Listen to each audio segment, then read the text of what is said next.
Esta es una de las fotos psicológicas que catapultaron el nombre de Alberto Schomer, hasta entonces conocido de bastantes españoles, pero no naturalmente a niveles multitudinarios, hacia la curiosidad general del país.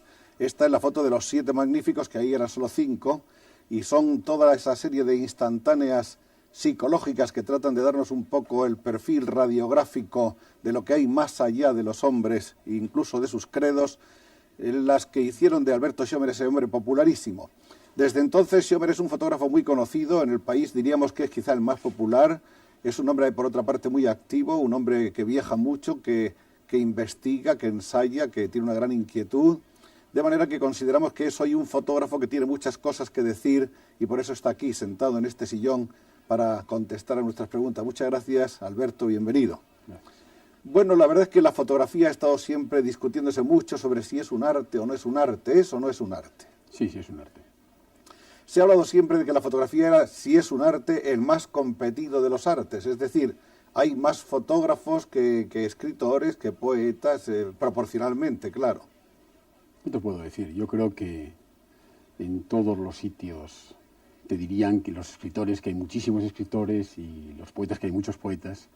Yo pienso que sí, que en este momento, por lo menos desde los últimos 10 años, la juventud se polariza hacia la fotografía. Ha descubierto que es un medio de expresión soberbio y en las universidades, en las escuelas, se está estudiando fotografía.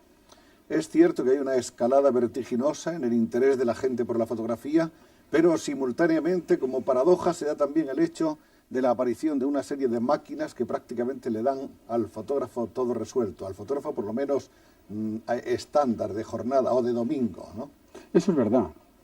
La fotografía, pues como existen los pinceles y como existe la tela, pues el señor que quiere pintar, pinta y hace una serie de, ¿qué diría yo?, paisajes o de retratos, y con la máquina fotográfica, con una máquina instantánea, con una máquina que realmente no hay nada más que apretar un botón, pues se puede hacer unas fotografías incluso magníficas, porque yo creo que no es el hecho de la máquina lo que importa, sino lo que se lleva aquí, estas dos cosas.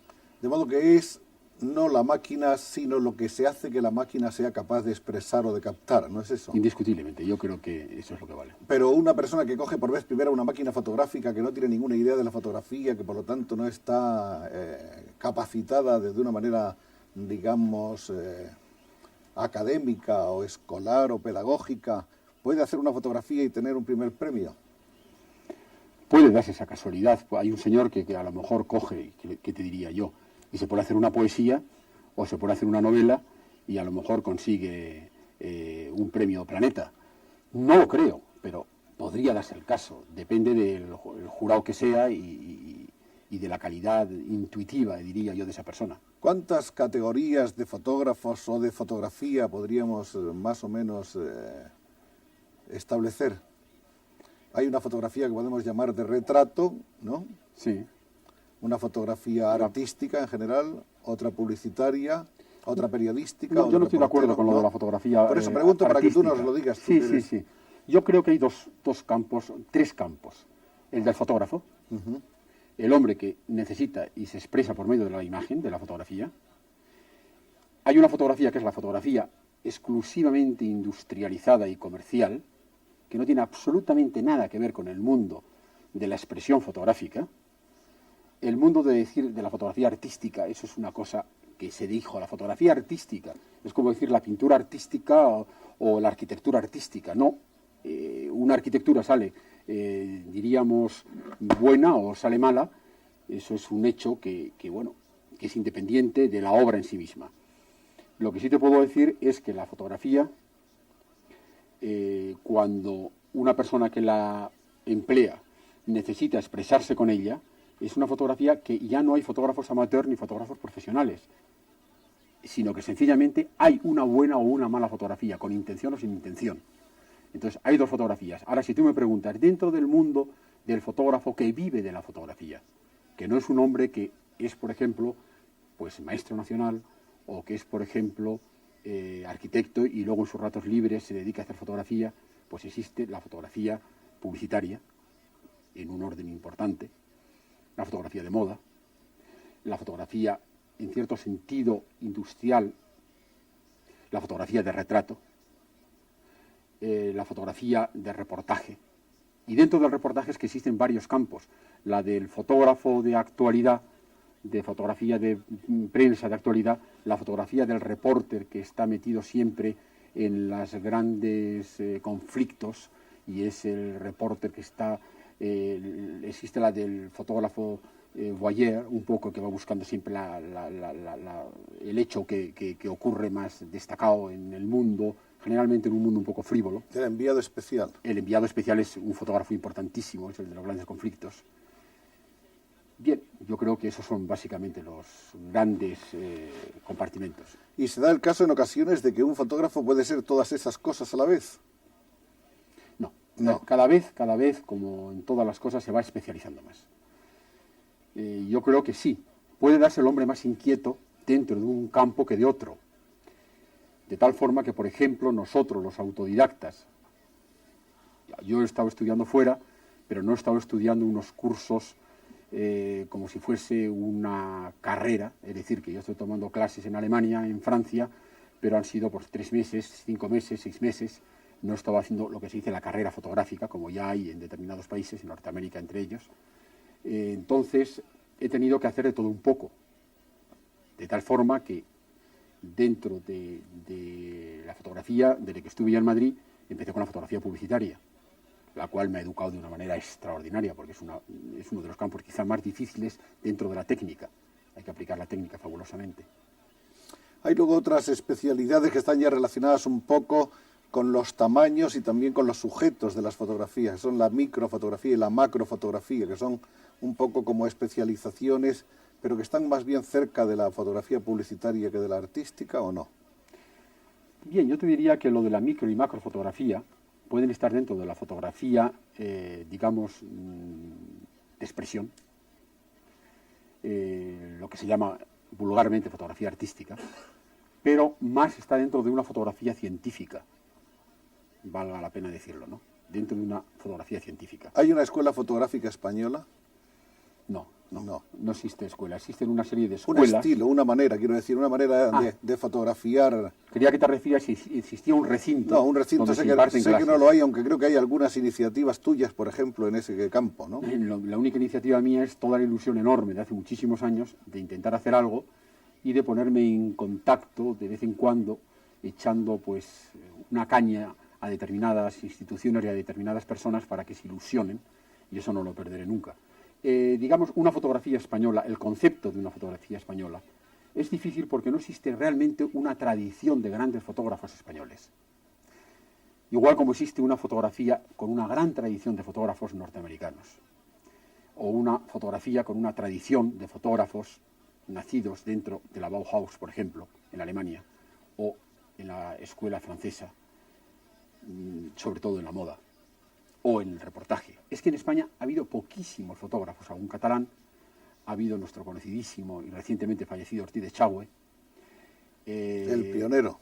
Uno de los grandes pioneros con el Marqués de Santa María del Villar, que son dos de los grandes fotógrafos que hemos tenido. Indiscutiblemente hay fotógrafos que han estado haciendo una fotografía de retrato válida, pero lo que se dice apoyarnos, los fotógrafos actuales y la nueva juventud que está viniendo, en una tradición fotográfica, no. Generalmente tenemos que ir a buscarla y apoyarnos en una tradición de fotógrafos que no son precisamente españoles. Y de los fotógrafos españoles anteriores, anteriores a tu generación y a las siguientes a la tuya, ninguno realmente ha llamado vuestra atención hasta el hecho de deteneros un poco a considerarlo. Que yo sepa, por lo menos en mi caso no ha influido. Yo parto un poco de una fotografía muy espontánea, muy de hacerla cuando íbamos en el País Vasco a la montaña, y cuando íbamos a esquiar, que era la fotografía de la naturaleza. Y luego yo, por propia iniciativa, empecé a bucear en una fotografía que era casi de un reportaje, que era rescatar de la realidad misma unos elementos que unas veces eran elementos pues, naturales, como podía ser la misma naturaleza, como era el hombre dentro de la ciudad, como era dentro de casa coger objetos y ir rescatándolos sin una gran preparación meticulosa. Y fue el grupo AFAL, con una revista, que era la revista AFAL, por los años 50 y tantos, cuando realmente fue cohesionando a una serie de fotógrafos que estábamos en aquella época pues naciendo. Yo estaba un poco más alejado que ellos porque estaba en Vitoria y el resto pues estaba la mayoría en Madrid y en Barcelona. Y ahí nos dimos a conocer. Se hizo un anuario, el mismo año en que yo gané la Copa Argárica, y bueno, pues yo creo que eso es uno de los antecedentes más importantes que hay en la fotografía, digamos, moderna. Este es el anuario de la fotografía española del año 1958, que es el primer documento profesional donde aparecen las obras de Alberto Schomer. Estas son algunas de las fotos de Schomer, que entonces firmaba con sus dos apellidos, aparecidas en aquel anuario.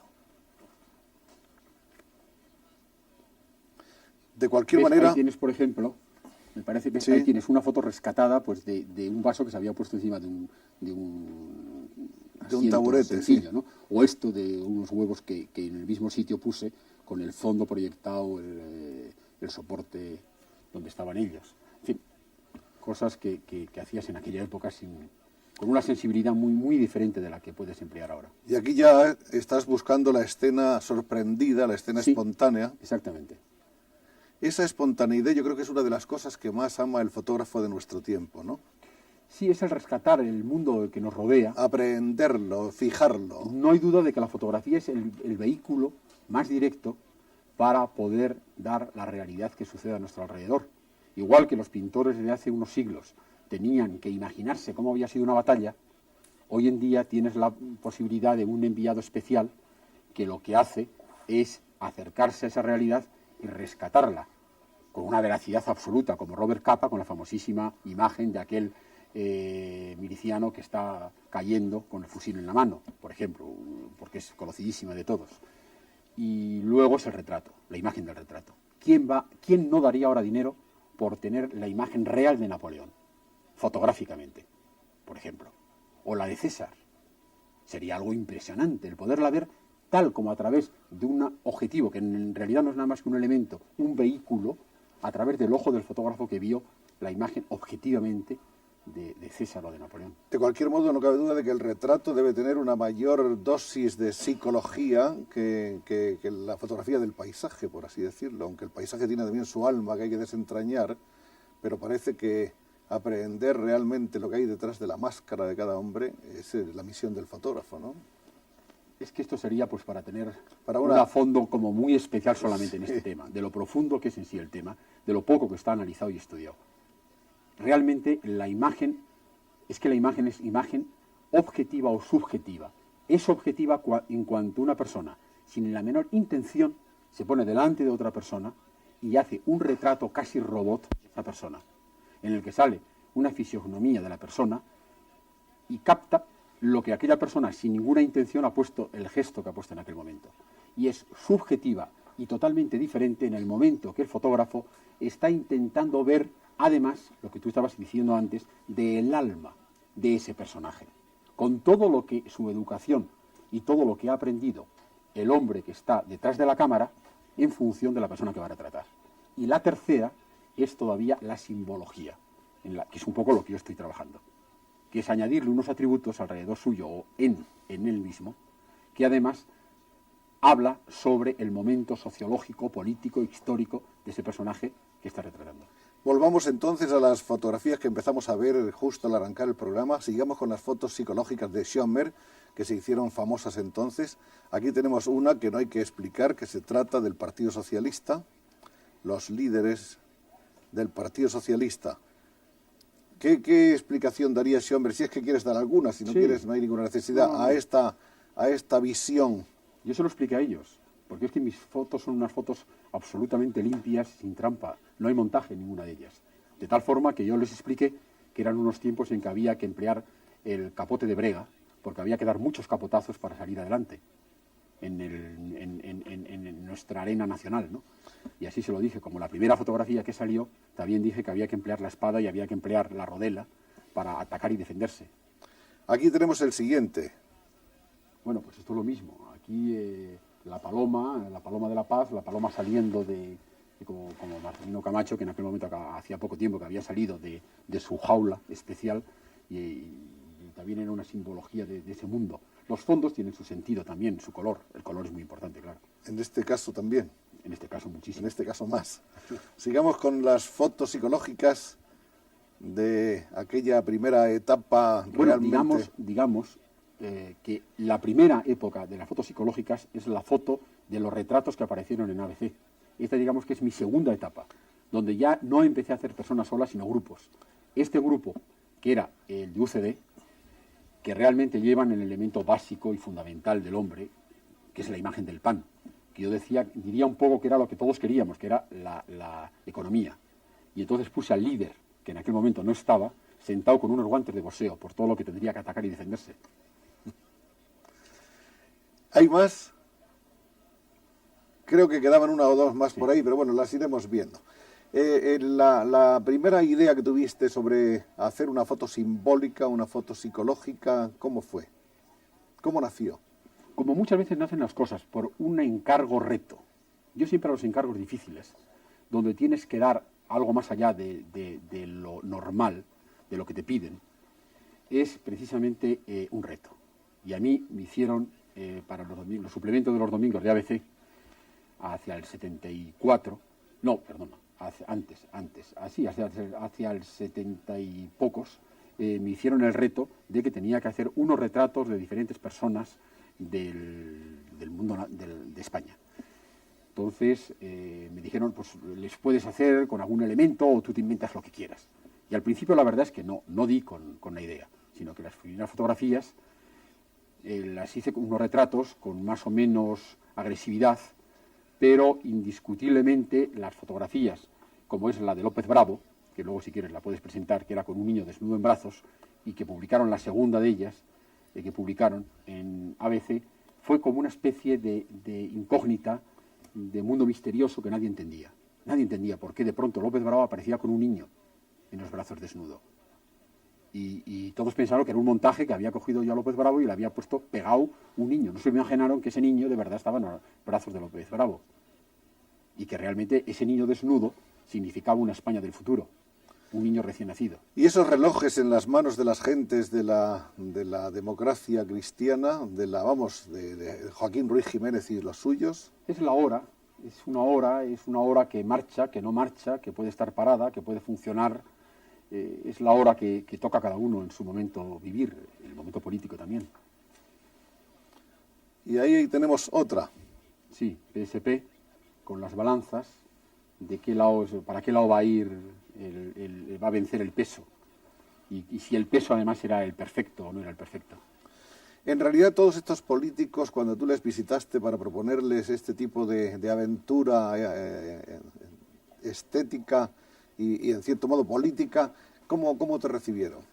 ¿Abiertamente, con recelos?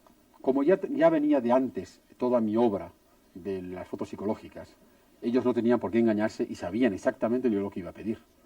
Lo que ocurre es que al ir y decirles que lo iba a hacer en grupo, y sobre todo, para qué iba a presentar yo y dónde iba a presentarlo, porque yo tenía pensado en aquel momento en qué soporte iba a ir este reportaje, aunque no había hablado con el soporte, es decir, con el periódico que lo iba a poner, nada. Bueno, hubo sus recelos, hubo que negociarlo. Todo hay que negociarlo. Concretamente, las imágenes de Alianza Popular, hasta el último instante, porque no tuve casi ocasión, no supieron que iban las espadas y las rodelas. Y realmente hubo una sorpresa general, pero aceptaron. Todo era así. Luego, después de esas fotografías que hemos recordado, ha habido otras muchas, algunas de las cuales tenemos aquí. Estas, por ejemplo, que son imágenes de la transición política española. Esta es una que realmente no necesita comentario. Exacto. Yo creo que es claro que era una época en que al presidente se decía que todo el tiempo estaba acaparando la televisión. Y entonces así le demostré, ¿no? Y lo puse. Esta es una interpretación... No olvides, Joaquín, que una de las cosas más laboriosas es que la fotografía es un elemento material, que yo no puedo sentarme en una mesa y hacer dibujos. Claro. Que es que yo tengo que ir a una realidad, y movilicé al Corte Inglés para que me dejase una habitación y me metiese todos esos televisores en esa habitación. Y luego por montaje tuve que pegar foto por foto, distorsionándola, virándola en un color para montar la imagen del presidente, que a su vez había rescatado de una de las imágenes de las intervenciones suyas en televisión. Hay más imágenes de tipo político. Esta también tiene una clara expresión política, una intencionalidad evidente. Fue nuestro problema con las Islas Canarias y el continente africano.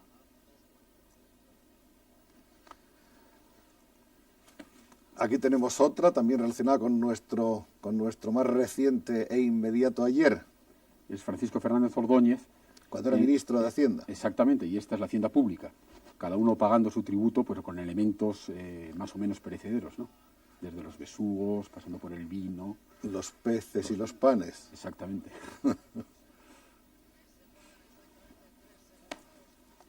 Esta es una entrañable foto para mí, de Joaquín Garrigues, que me llamó un día que quería tener una fotografía con todo su equipo. Del Ministerio de Obras Públicas. De Obras Públicas. Y entonces me dijo que me inventase algo de las cosas que yo hacía. O sea, es una foto de encargo, que luego apareció publicada, pero una foto de encargo, curiosamente. Y entonces le puse ahí con un grupo de árboles dentro de la ciudad, y detrás de cada casa estaba un director general del ministerio. Yo le llamé la ciudad soñada, porque realmente nunca uno puede tener una persona que esté vigilando lo que ocurre dentro de su ciudad. Y ellos están vigilando cada uno lo que pasa. Ellos están autovigilándose, vigilando y promocionándose. Esto es una imagen de esta serie que también le llamaba yo el desmontaje del franquismo, con un antiguo símbolo X que podía existir, en vez de cortes solamente españolas, nuevas cortes españolas, y que, bueno, pues también tienen la laboriosidad enorme de tener que hacer esto materializado en la realidad, luego romperlo, colocarlo encima. Y todo eso sin que aparezca nadie que te diga nada, ¿no? Siempre tienes que pensarlo. Y aquí tenemos... el espíritu de la Moncloa. El espíritu. Entonces estaba empezando todo, había una luz muy pequeñita dentro, y flotando el espíritu por arriba, a ver si necesitaba la inspiración necesaria. Una luz casi mágica. Casi mágica. Hay también un tríptico que se refiere precisamente a eso, a la transformación o evaporación del espíritu del franquismo, ¿no? Exactamente.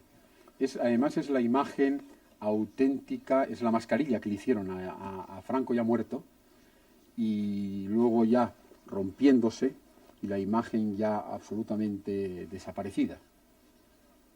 Vamos, yo pienso que dentro de un hecho puramente material es una realidad. Dentro de un hecho político, bueno, la historia lo dirá.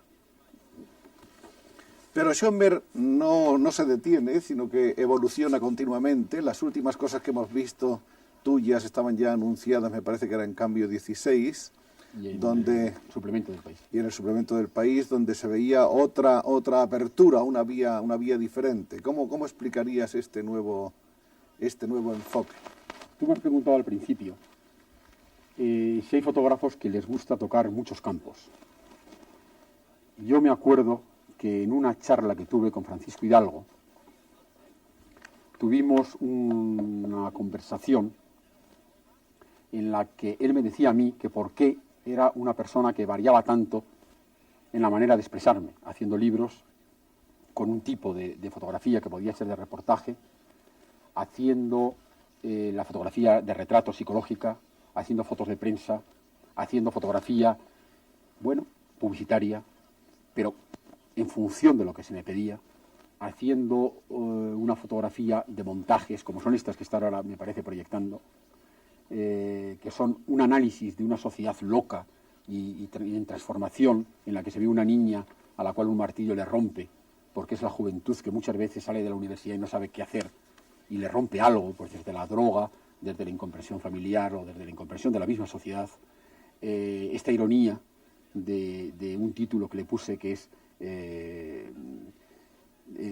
¿cómo se llamaba? Espía extraterrestre, atrapado acusando a USA de fascista. Es una locura de título, es una locura de fotografía, pero es que realmente nuestro mundo está a veces un poco loco.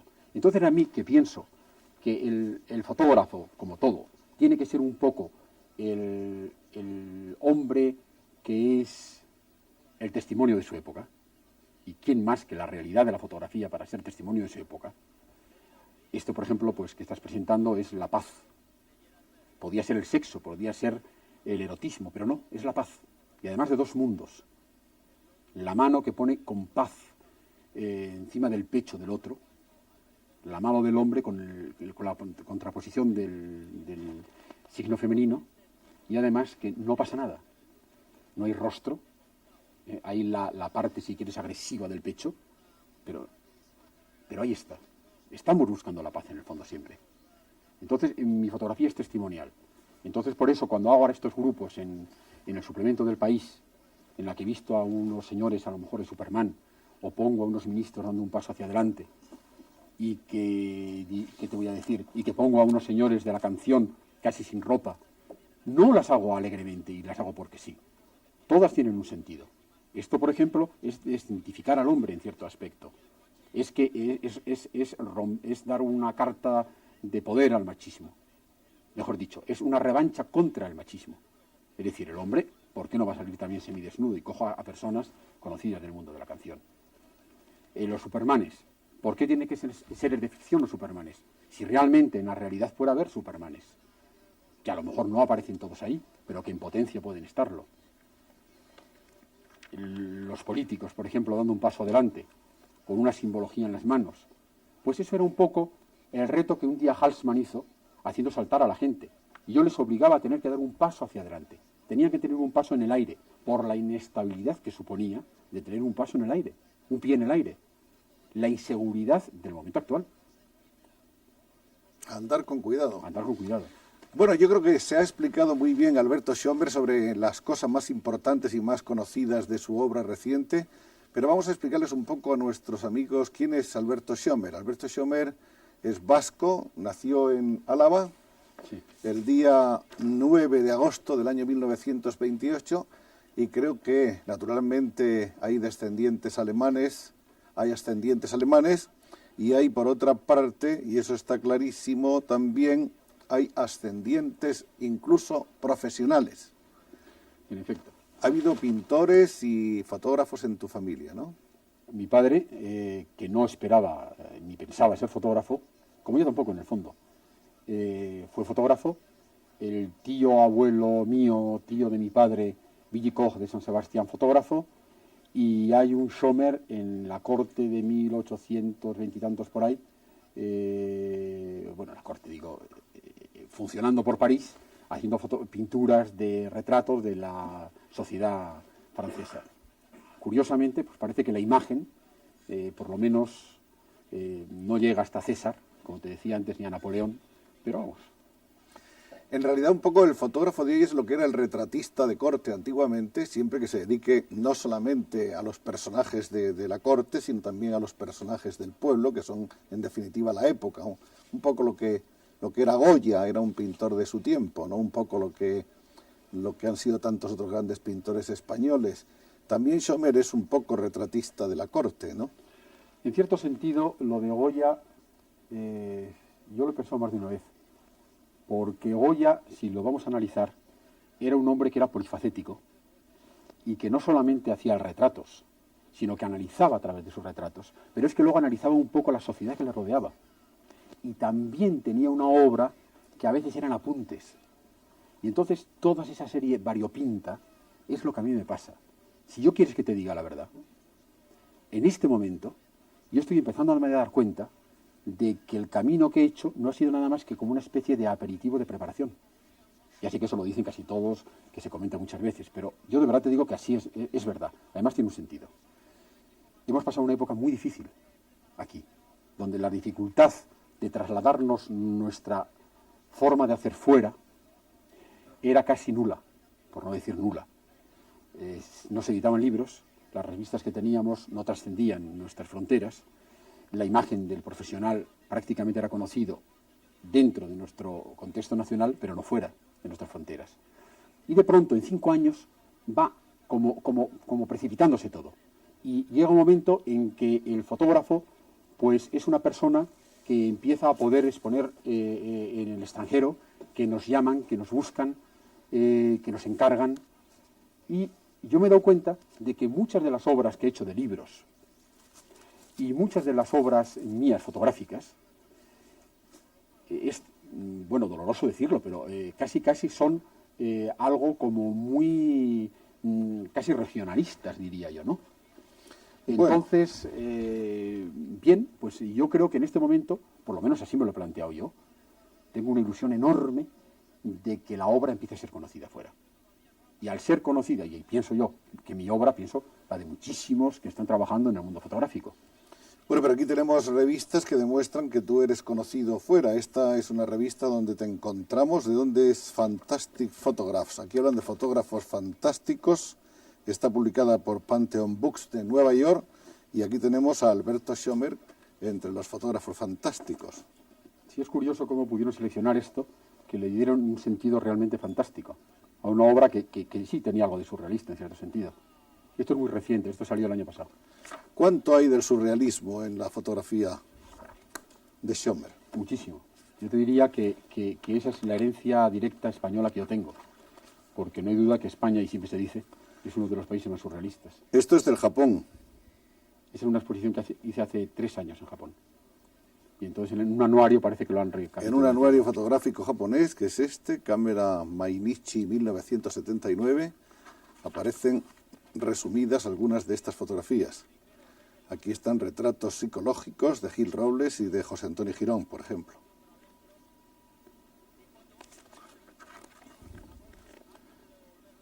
Ahí está Dalí, etcétera. De manera que, por lo menos en el caso tuyo, no cabe duda de que las fronteras han sido traspasadas y tu nombre se conoce fuera de aquí y has saltado a los anuarios más importantes. No hay duda de que he hecho bastante, pero es una pena que lo haya tenido que hacer absolutamente como francotirador. No porque haya un estamento ni haya nada establecido donde puedas apoyarte y salir fuera. ¿Comprendes? El fotógrafo en España es un francotirador absoluto, ¿no? Absoluto, absoluto. Es decir, no tienes, insisto, ningún elemento ni vehículo en el cual trabajando tú puedas ser conocido fuera. Es por casualidad, por una mera casualidad, porque fotógrafos que han venido por España o que han oído, porque están dentro del mundo lógicamente fotográfico, han visto tu obra y ellos son los que han hablado en otros países de ti. Pero no es porque la obra de uno trascienda a través de revistas que aquí, por ejemplo, pudiesen ser que trabajasen sobre la moda o que trabajasen sobre la política. De eso no hay nada, en absoluto. Tú has hecho algunas fotografías, algunos retratos, por decirlo con la palabra exacta, de sus majestades los reyes de España. Aquí está uno de los más difundidos, podríamos considerarlo un retrato oficial, además es uno que aparece en la televisión con una cierta frecuencia, y veremos inmediatamente el de Doña Sofía. Pero aparte de eso, según es público y notorio, tú has seguido a los reyes en casi todos sus viajes, no sé si en todos o en casi todos. Sí, exactamente. Yo llevo hace 2 años en el que me van llamando del Palacio de la Zarzuela para hacer las fotos oficiales, y independientemente de eso, se me ocurrió la idea de dejar de alguna manera constancia de esos viajes oficiales haciendo una serie de libros. Entonces, el primer viaje que hice fue en China, luego estuvimos en Irán, Irak, luego fue por los países sudamericanos de México, Perú y Argentina, que los refleja este libro. Y luego ha seguido con todos los demás viajes. Ahora está entregado ya los viajes de África y siempre hay unos colaboradores que escriben la parte, digamos, sociopolítica de ese viaje. Como experiencia profesional y personal, ¿qué tal es ese cometido, que parece tan sugestivo, de acompañar y seguir a los reyes en sus viajes por el mundo? Bueno, yo diría que es apasionante, porque tienes una doble vertiente, que es una, la de conocer en profundidad todo aquel mundo político, que de otra manera sería imposible o muy difícil que lo conocieses. Y la segunda parte es el trabajar fotográficamente con una rapidez que a un nivel como yo trabajo normalmente no se te daría. Entonces, esa velocidad que te exige el captar las cosas sobre la marcha, pues me ha educado a mí una barbaridad a ver todavía con más agudeza todo lo que me rodea. Y naturalmente cuando estás, por ejemplo, en países de estos que son tan exóticos como por ejemplo puede ser China o países africanos, el impacto visual es total, ¿no? Es decir, que yo diría que te falta tiempo para poder estar haciendo fotografías. En cuanto a la apoyatura técnica se refiere, tú eres hombre que viaja con muchas cámaras y con muchos filtros y con muchas lentes, con objetivos varios. Naturalmente vas bien equipado, me imagino. Sí, lo que no se pasa puede es... correr el riesgo de que se te escape una cosa importante por no estar equipado, ¿no? No, máquinas, en este caso, que son de pequeño formato, llevas muchas máquinas. E incluso llevas de reserva, por si acaso, en un momento dado, como pasaba en China, que ya no podía ver nada, tienes que llevar. Ahora, yo no soy excesivamente amante de los efectos, digamos, especiales, de trucos. Creo que todo hay que emplearlo en fotografía. Es decir, como en cualquier arte. Todo aquello que te sirva para lo que tú quieres expresarte. Pero no como truco o elemento que pueda hacer una imagen más o menos bonita según el tradicional sentido de lo que es bonito. Hay personas que emplean unos flushes porque un determinado fotógrafo pues lo puso de moda. Hamilton. Exactamente. Entonces creo que eso, si a ti te conviene en un momento dado para reafirmar lo que tú quieres decir, magnífico. ¿Ha pasado ya el momento de Hamilton? Yo creo que los momentos no pasan de un fotógrafo.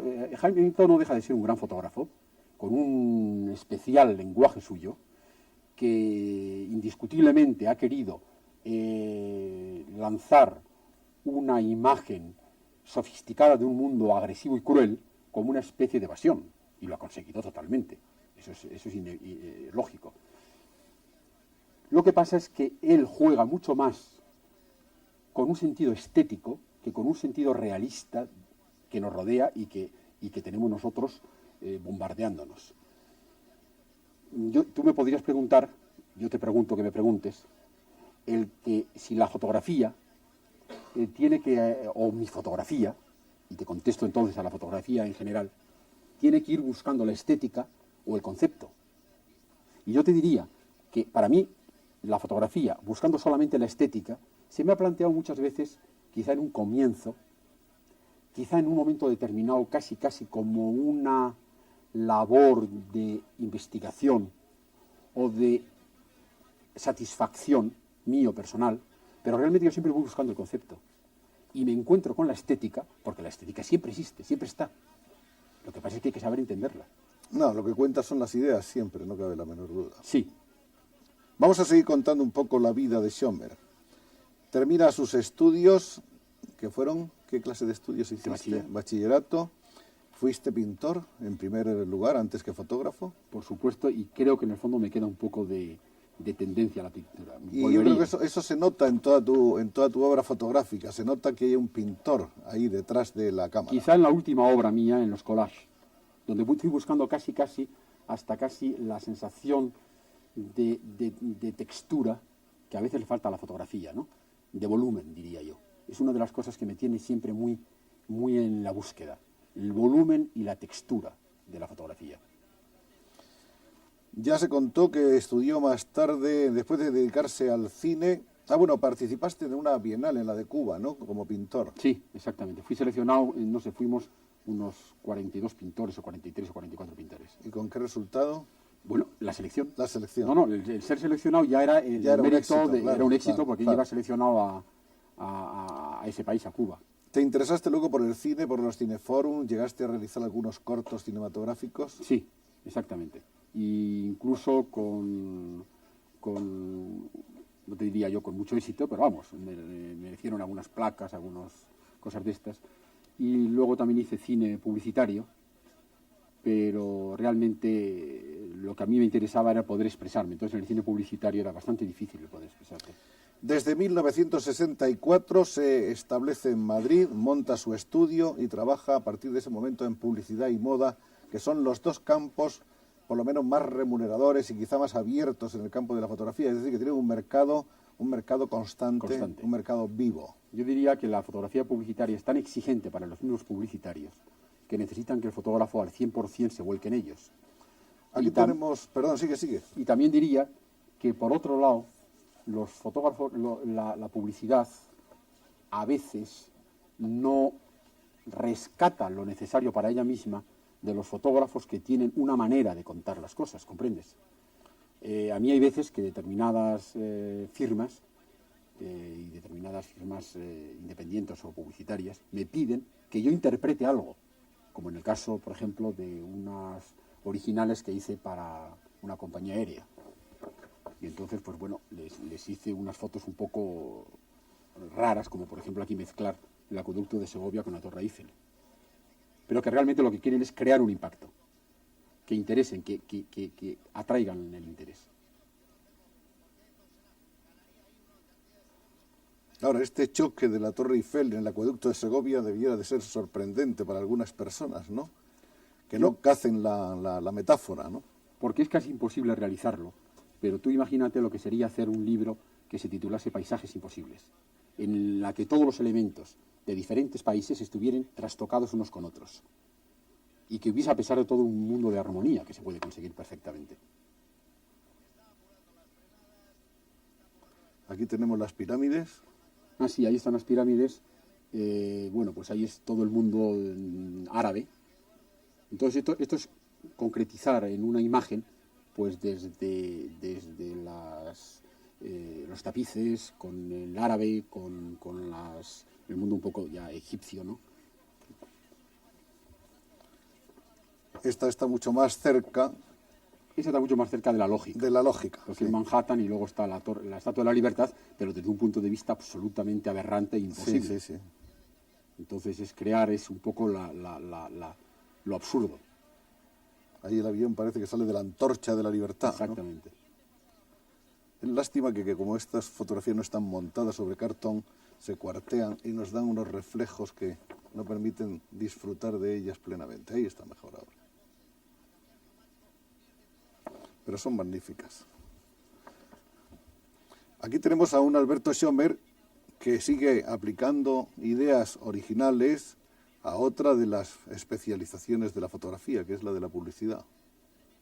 Yo reconozco que la publicidad, solamente ya el hecho de tener que interpretar las ideas de otra persona con tu técnica y con tu estética y con una sensibilidad determinada, es apasionante.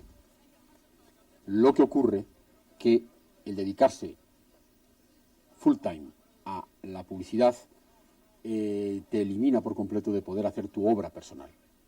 Por eso yo, desgraciadamente, es una limitación, claro. En un momento tuve que ir cediendo terreno y dedicarme a mi obra, porque si no, vamos, no podría haber hecho todo lo que estoy haciendo en otros campos, sin dejar por eso nunca de interesarme este mundo.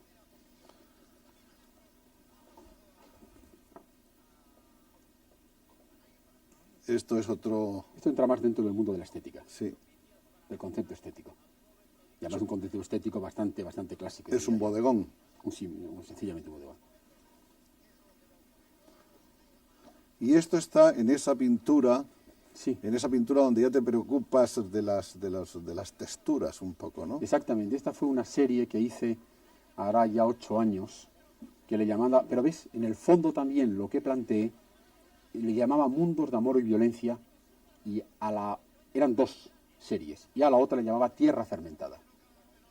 Lo que sale como de la putrefacción de la tierra, y va dando unas imágenes de la putrefacción de una sociedad, de una política, y da unas imágenes. Y Mundos de Amor y Violencia, que en realidad es un poco la última serie que estoy haciendo de collage, que aparecieron algunas en Cambio 16, que ahora no las tengo aquí, están en una exposición, y que también es un poco la locura, como te decía antes, del mundo actual. En agosto de este año, otra famosa revista norteamericana, Photomethods, publica también sobre Schomer, empezando por la portada, donde está esta fotografía psicológica de Gonzalo Fernández de la Mora. Como ves, creo que es un momento óptimo, y dentro de ello, además, de un pequeño reto volviendo al reto que tengo de empezar a salir fuera a hacer estos retratos, que tú puedes imaginarte que para mí sería apasionante. Hay una cosa tuya que es como una historieta, que es una fotografía que empieza así, con un despacho oficial. En ese despacho oficial hay una fotografía que es la del entonces jefe del Estado, generalísimo Franco. Algo ha sucedido en el país porque la fotografía siguiente nos presenta al funcionario que está descolgando el cuadro de Francisco Franco. En la fotografía siguiente no hay absolutamente nada, el lugar ha quedado vacío. Pero queda bastante huella. Pero queda una huella, por lo menos bastante profunda. En la fotografía siguiente, el mismo funcionario aparece con un cuadro que sustituye al anterior. Y en el último cuadro, que es el más sorprendente, aparece el mismo retrato que ha sido colocado, pero de no se sabe dónde aparecen dos manos que sostienen el retrato. Que lo consolida. Que lo consolida. Y eso es todo. Sí, señor. Sin más moraleja. Sin más moraleja. Hay más libros de Alberto Schommer, aquí tenemos algunos de ellos. Él se ha dedicado naturalmente de una manera fundamental a su país, al país en el que ha nacido y al que ama. Álava abierta, es un libro bellísimo, un gran libro. Estos libros que son cada día más difíciles de hacer y tan costosos por otra parte, no solo de tiempo y de esfuerzo, sino en lo que representan como alarde desde el punto de vista de las artes gráficas. ¿Cuándo lo hiciste y con qué intención? Bueno, yo te diría que el primer libro que hice, que es El grito de un pueblo, fue el primer encargo que tuve para interpretar el País Vasco, que lo hice basándome en Guipúzcoa. Seguidamente, era un libro agresivo, un libro duro, un libro de lucha. Entonces me encargó una entidad de Vitoria, la Caja de Ahorros Provincial, el que hiciese un libro interpretando a Álava. Yo le sugerí que a mí me gustaría hacer una trilogía en la que luego apareciese Vizcaya. Entonces en Álava, por eso se llama Álava abierta, como queriendo decir la apertura de Euskadi, la necesidad de buscar otros caminos, la paz en Euskadi, lo de siempre, porque también está aquí retratado un poco lo de siempre, precisamente Álava lanzada al futuro, que es una realidad, con el gobierno vasco en Álava, con las instituciones en Álava, con la industria más o menos dolorida en Álava.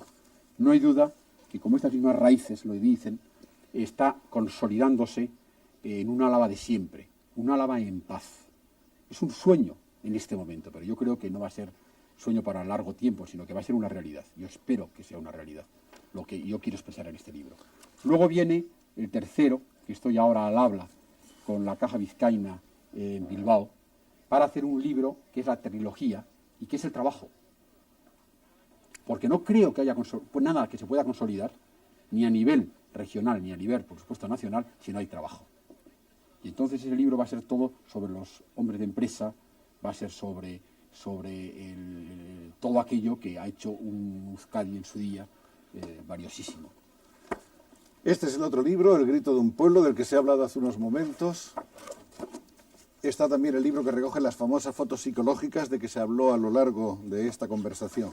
Este libro es, en contraste con el anterior, como ha dicho Alberto, un libro mucho más agresivo, mucho más duro, sí, enormemente expresivo también, pero con otro...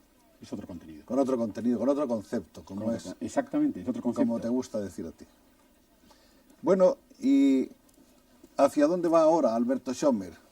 ¿Cuál es la próxima etapa en la fotografía de este hombre que piensa que todo lo que ha hecho, que es tanto y tan importante, no ha sido apenas más que un aperitivo, algo para entrenarse, para tomar Yo de verdad que creo que he hecho muy poco, vamos, creo que he hecho poquísimo. He hecho poco unas veces porque no he tenido el soporte necesario para poder hacer más, y otras veces porque quizá no sepa hacer más, y realmente porque quizá no me han pedido todo aquello que podría hacer. Yo sí te puedo decir que en este momento estoy mirando hacia afuera, apoyándome en España. Tengo un proyecto que quiero que se haga realidad que es un libro sobre Jerez, que ya está hecho, y que presenta una España muy, en cierto aspecto, surrealista. Yo espero que para primeros de año que viene salga. Y sobre todo uno que todavía no he empezado a hacer, que es La erótica del flamenco. Pero un libro que se va a vender, y estoy convencido de ello, muchísimo más en el resto del mundo, en Europa, en Japón especialmente, en Norteamérica, y que va a ser un poco mi nueva fotografía, fíjate. Sí, una fotografía que la tengo muy clara, además, como quiero que sea, ¿entiendes? No voy a desvelarla porque entonces quitas un poco de misterio a la obra. Pero eso, otro campo que he descubierto en estos viajes, que es América del Sur, toda la América Latina, que es alucinante, porque es mágica. No hace falta leer solamente a los escritores, que tú tanto sabes de ellos, latinoamericanos, sino que realmente es mágica y que puedes rescatar cantidad de historias misteriosas de ellas. Y ese es un gran proyecto con un gran amigo mío, Juanjo Benítez, que pensamos hacer. ¿Cómo sería la foto psicológica de Alberto Schommer?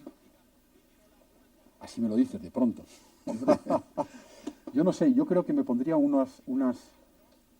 ¿Qué haría yo conmigo? Me pondría unas alitas de ángel bueno, ¿entiendes? Con ojos azules, naturalmente. Con ojos azules, con la cara larga, con los pies metidos en un barro como queriendo salir de él, no sabiendo cómo, y con muchos elementos en la mano, no precisamente una máquina fotográfica. A lo mejor unos pinceles, me gusta también escribir un poquito.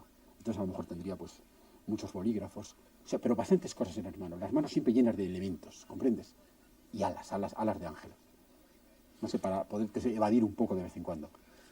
Este es el retrato de urgencia que aquí ante las cámaras de fondo hemos querido presentarles, autorretrato en definitiva de Alberto Schommer, tal como él se ve, tal como le ven ustedes. El retrato del fotógrafo que en estos momentos ha logrado una mayor notoriedad en el país por sus ideas, por su inquietud, por una sensibilidad que, como ven ustedes, le acucia y le va a llevar todavía a muchas cosas importantes. Así lo esperamos, Alberto, y muchas gracias. Muchas gracias.